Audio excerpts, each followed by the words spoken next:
I'm 79 years old, and I've been awake since before the sun came up. That happens a lot now. Sleep doesn't stay very long. When it leaves, it usually takes something with it. This morning it took the illusion that I still had plenty of time. I'm not telling this story to feel better about myself. I don't think that's possible anymore. I'm telling it because I can feel the end of things pressing closer, and because silence feels heavier than regret at this age. For most of my life, I thought I was doing what I was supposed to do. I spent 45 years chasing success. I didn't call it that back then. I called it responsibility. I called it providing. I called it building something that would matter. I believed that if I just kept going a little longer, sacrificed a little more, the payoff would come and everything else would fall into place. It never did.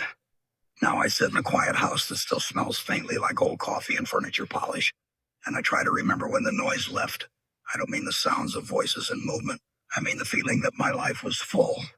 I can't pinpoint the moment it disappeared. That's part of what makes this so hard to live with. When you're young, you don't wake up thinking about what you're trading away. You think in terms of progress, forward motion. You assume everything important will still be there when you slow down. I was in my 20s when I decided what kind of man I would be. I didn't sit down and make a list. It happened quietly, through habits, through yeses I didn't question and no's I justified. I said yes to longer hours, yes to extra projects, yes to being the one who stayed late and came in early. It felt good to be needed. I had a job that paid decently and promised more if I stuck with it. I wore pressed shirts and learned how to sound confident even when I wasn't. I shook hands. I nodded in meetings.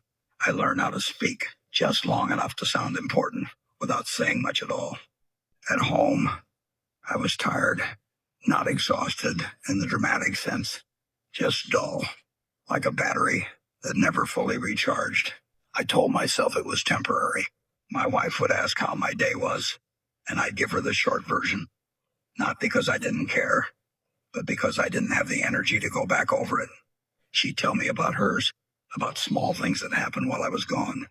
I listened, but part of me was already thinking about tomorrow. I told myself I was doing it for us. When our children were young, I missed more than I noticed. I was there in body often enough, but not always in mind. I sat at the table with papers spread out. I answered questions while looking past them. I promised I'd be there next time. There was always a next time. I remember one night in particular. My daughter was standing in the doorway of my home office. She must have been 8 or 9. She asked if I could come look at something she made. I told her to give me 5 minutes. She said okay and walked away. When I came out, she was already asleep. The thing she wanted to show me was folded neatly on the kitchen counter. I picked it up and stood there, longer than necessary, trying to imagine the moment I had missed. That wasn't the first time. It wasn't the last. The cost didn't arrive all at once. That's the lie people believe when they think regret comes from one bad decision. It doesn't. It comes from thousands of reasonable ones stacked on top of each other until you can't see over them anymore. I climbed steadily. Promotions came. My name carried a little weight. People asked for my opinion. I was respected. That word meant a lot to me. I told myself respect would feel like fulfillment if I just reached a certain level.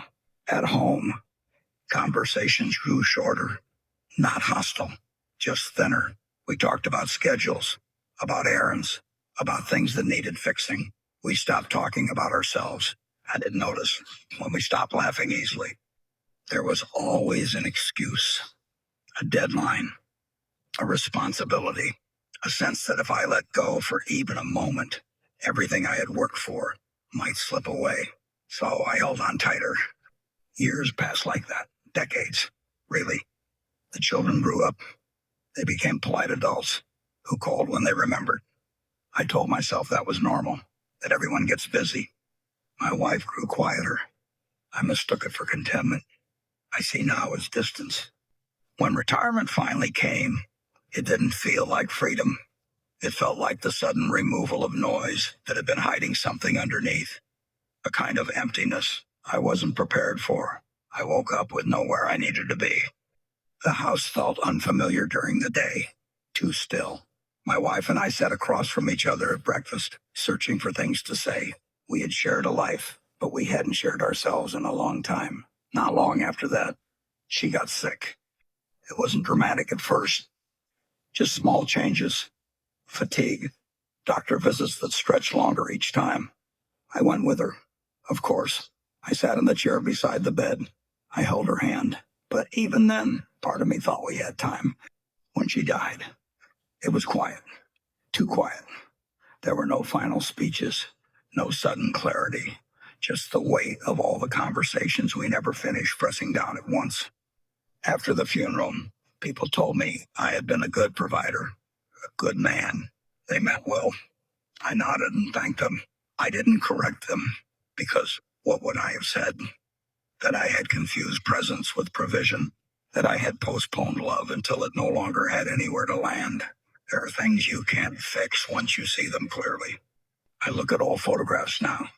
I'm in most of them, standing just slightly apart, smiling, but already halfway somewhere else. I don't recognize the man I see, but I know him well. He thought he was being careful. He thought the future would wait. The hardest part isn't that I worked hard. It's that I believed work would remember me, that success would keep me company when the rooms got quiet. It doesn't. At this age, the phone rings less. Friends disappear, one by one. Some move away, some die, some simply stop calling. You don't always know why. What remains is memory, and memory is not kind when you give it too much to work with. I don't hate my life. That's important to say. There were good moments, real ones, but they were smaller than they needed to be, and I often rushed past them without realizing their size. If you're listening to this, I don't know where you are in your life. I don't know what you're chasing or why. I won't tell you to stop. I won't tell you what to do. I will tell you this. Be careful. What you assume will still be there later. People don't wait the way plans do. Relationships don't pause neatly while you finish becoming who you think you need to be. I thought love was patient. I didn't realize it could also get tired. If this meant something to you, sit with it for a while. You don't need to act. Just notice what you're trading, even on ordinary days. As for me, my time is quieter now. I take walks. I reread old letters. I speak out loud to people who aren't here anymore. I don't expect forgiveness from the past. I'm learning to live with understanding instead. That may be all that's left. And some nights, when sleep leaves early, I sit with that understanding and let it stay.